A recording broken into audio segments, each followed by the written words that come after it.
ഇതൊക്കെ വലിയ വലിയ ആൾക്കാരുടെ കേസ് കെട്ടുകളാണ്. ഇത് ഞാനൊക്കെ ഒരു സാധാരണക്കാരനാണ്. എനിക്ക് എൻ്റെ കുടുംബത്തിൽ ഈ പടം ഞാൻ അഭിനയിച്ചിട്ട് വന്നിട്ട് എൻ്റെ വീട്ടിൽ എനിക്ക് ആഹാരം തരാതെ ഇരിക്കുമോ, അല്ലെങ്കിൽ എൻ്റെ പിള്ളേരോ എൻ്റെ പെണ്ണുപിള്ളോ മിണ്ടാതെയോ ഒന്നും ഇരുന്നിട്ടില്ല. ഞാൻ ഒരു വൈദിക കുടുംബത്തിൽപ്പെട്ട എൻ്റെ വീട്ടിലെ മുസ്ലിയാക്കന്മാരും ഒക്കെ ഉള്ള ഒത്തിരി. ആ അപ്പോൾ അതിനകത്ത് അങ്ങനെയുള്ളവർ ഈ പടം കണ്ടിട്ടില്ലല്ലോ. കാരണം വെച്ചാൽ അവർ കാണാത്തതുകൊണ്ട്. അത് തന്നെയല്ല, ഇതാരാന്ന് ഇതൊക്കെ ഈ തെറി എന്നൊക്കെ പറയണേ. അതെ അതെ ഇതൊക്കെ വേറെ നമ്മുടെ ഈ നാട്ടിൽ ആരോ എഴുതി വെച്ച ഒരു സാധനം, അത് തെറിയെന്നും പറഞ്ഞുകൊണ്ടിരിക്കുന്നു, നമ്മൾ ഉപയോഗിച്ചുകൊണ്ടിരിക്കുന്നു. ഇത് വേറെ നാട്ടിലൊക്കെ വേറെ അർത്ഥങ്ങളായിരിക്കും, നല്ല അർത്ഥമൊക്കെ ആയിരിക്കും ചിലപ്പോൾ ചില തെറിക്ക്. അതെ ഇത് വലിയ കാര്യമൊന്നും ആക്കണ്ട. കാര്യം വെച്ച് കഴിഞ്ഞാൽ നമ്മൾ ഈ ചുരുളി ഇറങ്ങിയതിന് ശേഷം ഏറ്റവും കൂടുതൽ ഹെഡ്സെറ്റ് വിറ്റ ഒരു ഒരു ഇതായത്.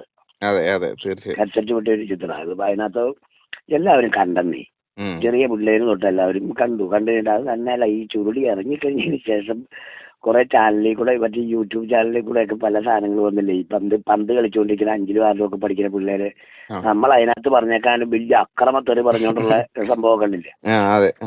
കണ്ടില്ലേ? ഇതൊക്കെ സമൂഹം ഇതൊന്നും അല്ലെന്ന വിഷയം. നമുക്ക് എന്തുമാത്രം വിഷയം കിടക്കുക. ഇപ്പൊ തന്നെ നോക്കി, 3-ാം ലോകമഹായുദ്ധം പൊട്ടിപ്പുറപ്പെടാൻ പോവാ. അതിന് വേണ്ടിട്ട് പ്രാർത്ഥിക്കാൻ പറയാം എല്ലാവരോടും. ഇങ്ങനത്തെ ഈ ചീഞ്ഞ കേസ് എടുത്തിട്ട് ആൾക്കാരോട് ഈ ഫേസ്ബുക്കിലിട്ട് കളിക്കാതെ. അവിടെയൊക്കെ അതൊക്കെയാണ് നമ്മൾ നോക്കണ്ടേ. എന്തോരം പേര് പട്ടിണി കിടക്കുന്ന ഏതോ രാജ്യത്തൊക്കെ. ഇവിടെയൊക്കെ സൂയിച്ച് ജീവിക്കുന്നതിന്റെ സംഭവമായിരുന്നു ഇതൊക്കെ.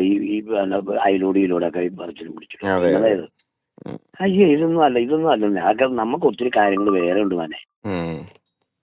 അല്ലാതെ പിന്നെ നമ്മൾ ചുരുളിയായി അതായി ഇതായി.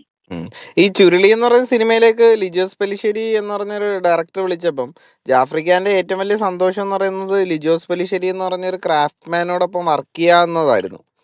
അങ്ങനെ ഞാൻ അതിന് മുമ്പ് ജല്ലിക്കെട്ട് അഭിനയിച്ചല്ലോ. അതെ അതെ അതെ അതെ അത് വ്യക്തമായിട്ട് അങ്ങനെ പറഞ്ഞല്ലോ. ജല്ലിക്കെട്ടിൽ ചേട്ടൻ ചെയ്ത സാധനം ഇഷ്ടപ്പെട്ടുകൊണ്ട് വിളിക്കുവാട്ടേട്ടാ.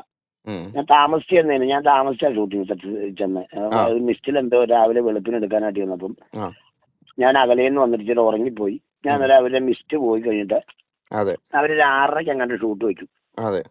ഞാനൊരു 7-7:15 7:00 അവിടെ ചെന്നേ. അപ്പൊ അതിന് പുള്ളി പെട്ടെന്ന് പറഞ്ഞു, ചേട്ടന് ഈ സിനിമയിൽ അഭിനയിക്കാൻ പറ്റുമോ?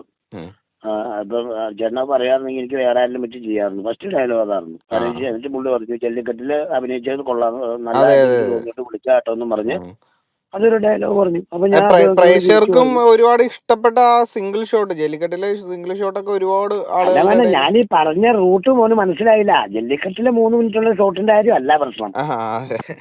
ജല്ലിക്കെട്ടിൽ അങ്ങനെ ചെയ്ത് ഇഷ്ടപ്പെട്ടോണ്ടാണ് ഈ പടത്തിൽ വിളിച്ചത്.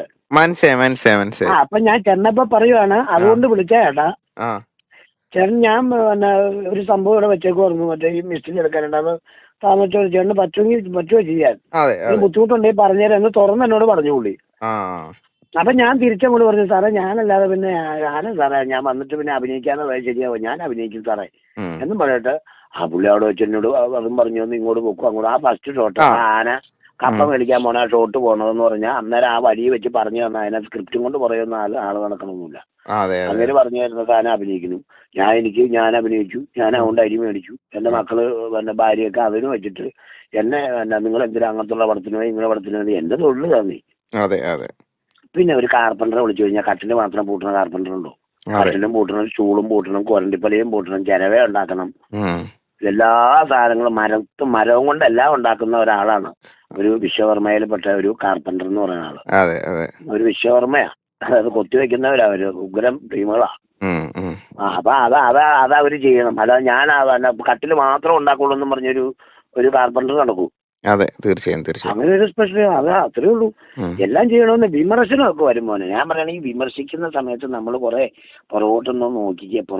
ഇന്നലെ കേട്ട വാർത്തയും കാര്യങ്ങളും ഒക്കെ കൂട്ടി പോയി കഴിഞ്ഞാല് നമ്മളെല്ലാം അലോഹ്യം പടക്കമായിട്ട് രാജ്യങ്ങൾ തമ്മിൽ അങ്ങോട്ടും ഇങ്ങോട്ടും യുദ്ധവും കാര്യങ്ങളൊക്കെ വരുക.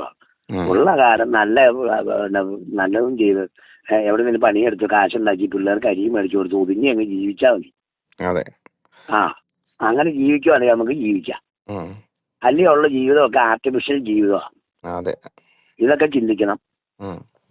നമ്മളിപ്പോ ഇരുന്ന് വയറ് നിറച്ച് ഞാനിപ്പോ ചോറിനോണ്ടിരിക്കുക. സത്യം പറയാം, ചോറിന് കഴിഞ്ഞു. ഞാനിപ്പോ ഇവിടെ ഞാൻ കഴിച്ചതിന്റെ ബാക്കി വെച്ചേക്കണത് ഞാൻ ആലോചിക്കുന്നത് എങ്ങനെ കളയും. കാര്യം കഴിച്ചിട്ട് ബാക്കി വെച്ചേക്കണം. അപ്പൊ തട്ടിപ്പറി കൂടണല്ലേ മറ്റു രാജ്യത്തൊക്കെ.